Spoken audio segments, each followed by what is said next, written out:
All right, guys, so it was an exciting day because we have the very first Super Confusion clutch on the ground, and we're super excited about it. To my knowledge, it's the very first time we've had a shot, maybe even worldwide, at the Super Confusion, and it's unknown as far as what it's going to look like.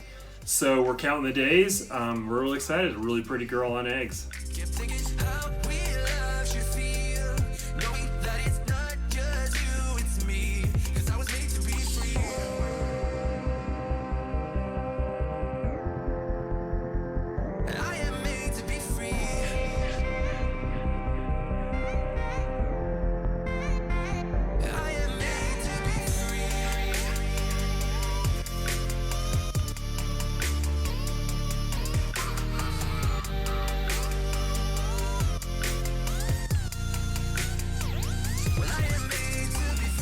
Alright guys, I promised that we'd show you these post-shed, but this is the difference between a Dreamsicle and a Yellowbelly Dreamsicle. Night and day, just the intensity of the orange that is brought out from the Yellowbelly. Okay, so we're looking at this a little bit. You see we've got an emoji going on there. He's trying. Kind of got a messed up eye. That's a Justy emoji. Alright, so we got a Dreamsicle here, great looking, but the Yellowbelly just brings another level of orange to it.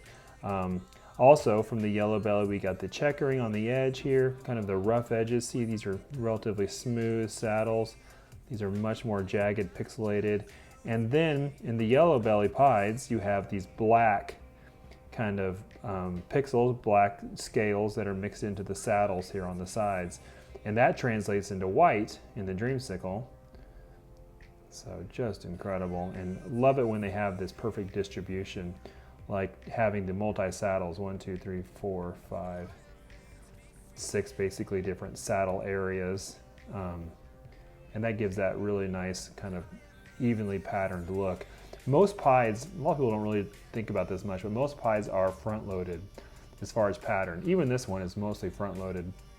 That means that whatever pattern they do have tends to be at this top half. It's extremely rare. I'm not sure off the top of my head if I've ever even seen one that you could find a pied that is white from the neck to the half and then pattern from on the bottom half. If you know of one, let me know. If whatever pattern there is, it tends to be mostly at the front end of the snake, and then it can be evenly distributed from there, or it can be all white from there, but you never see the opposite. Lavender het pied and a Yellowbelly lavender het pied. The Yellowbelly's got a little bit more definition, just a little bit more depth to the pattern, to the color of it.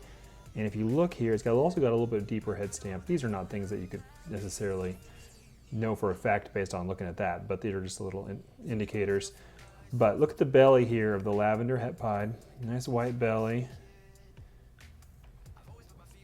Got a first meal there yesterday, so. And then this one, by comparison, look at the color, the intensity. So all those brown and black checkering that's on the edge and the center of the Yellowbelly belly shows off as this really awesome kind of golden,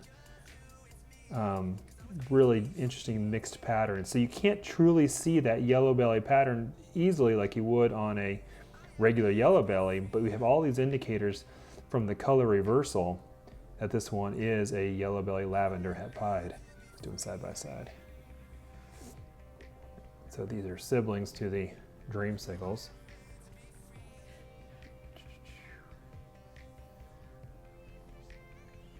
See the difference. Pretty cool.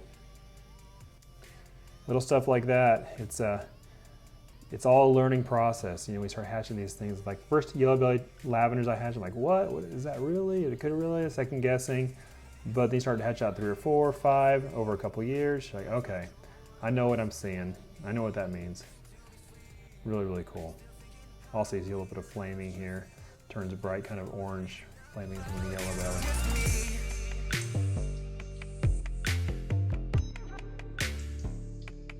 All right, guys, so a few questions that we got this week that I thought would be really kind of cool to answer these kind of on the fly here and just throw it into this video. Chase, shoot them over. What do we got? All right, so what combos produce the best white snake and what combos produce the best black snake in the ball python world? Gotcha. Okay, so white snake a lot of people think that the blue-eyed Lucy complex is a white snake, but actually it's an off-white snake. It's kind of a cream-colored. The actual best white snake you can get is from the Super Fire or the black-eyed Lucy complex. If you can get one, there's a couple lines that tend to throw animals without the white blotches. That's the absolute whitest snake. There is no color in that whatsoever. It's pure white with black eyes. Another way to do it is in the spider pieds. Spider pieds often have the head pattern, but they're also hatch out pretty commonly with no pattern. They call them white weddings or coconut pieds or whatever. That's also a pure white snake. That's the two ways that I can think off the top of my head of the best way to make a pure, truly white snake. Black snake, we all know about the super black pastel, super cine.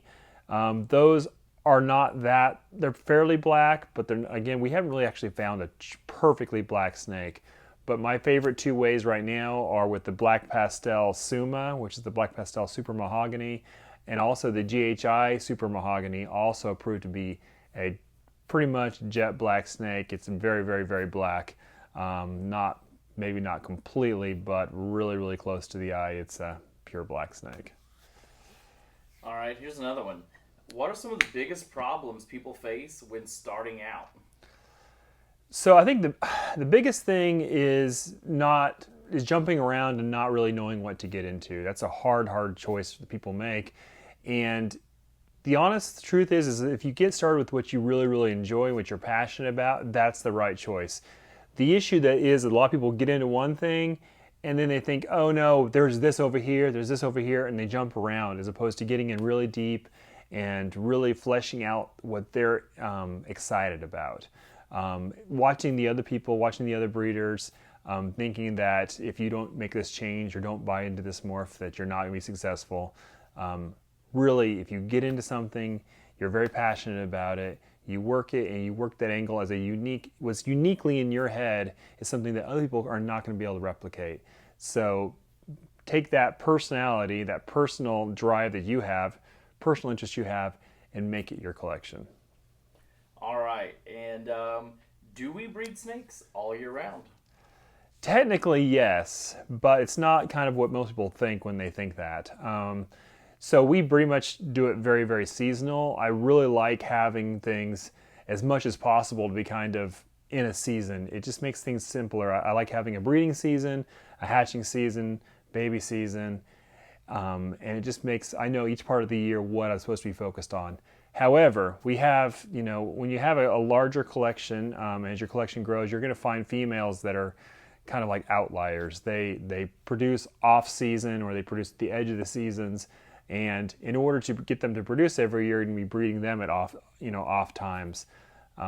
So at this point, I have probably a dozen or more females approximately who are on their own schedule that's completely separate from the rest of the season, and so I have to kind of focus around them during the off season. And so we do end up having clutches pretty much year round, but 90% of them are focused in that one zone of the season.